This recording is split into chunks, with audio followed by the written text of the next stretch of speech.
Hello and welcome to Frightfully Forgotten Brews. And today we're going to be featuring a brew I did specifically for Halloween time. My first ever pumpkin ale brew. Yep. And I was actually trying my best to clone a local brewery, a Fort Garry brewery, does a pumpkin beer called Happy Jack, which was my favorite pumpkin beer. Up until this brew. Here's the recipe for the Tommy Doyle's crushed pumpkin ale. Boogeyman! Boogeyman! First of all, you got to prep your pumpkin. So I just use one small sugar pumpkin, the little guy.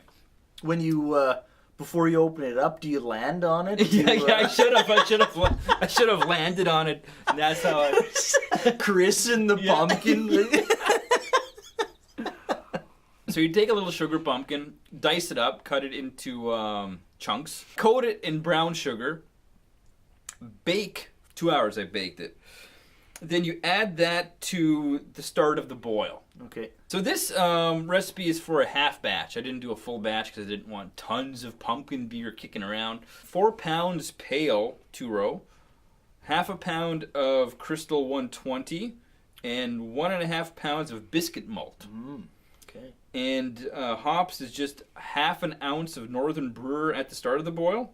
And then for the extra spices to make it kind of pumpkin-y, like pumpkin pie-ish. Right. Again, I didn't want to go overboard, so I kind of kept it all low. So it's half a teaspoon of ground cinnamon, half a teaspoon of ground nutmeg, half a teaspoon of ground ginger, and 1 crushed clove, all at the last 5 minutes of the boil. Yeah, and it's like they sound so minuscule, but it comes through. It adds up, so you don't want to do it overkill.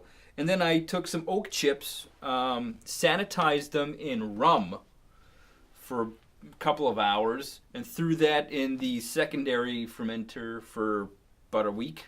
Right. Yeah, that's it. Yeah. And that's Tommy Doyle's crushed pumpkin ale. I tell you, he paid a high price. Yeah.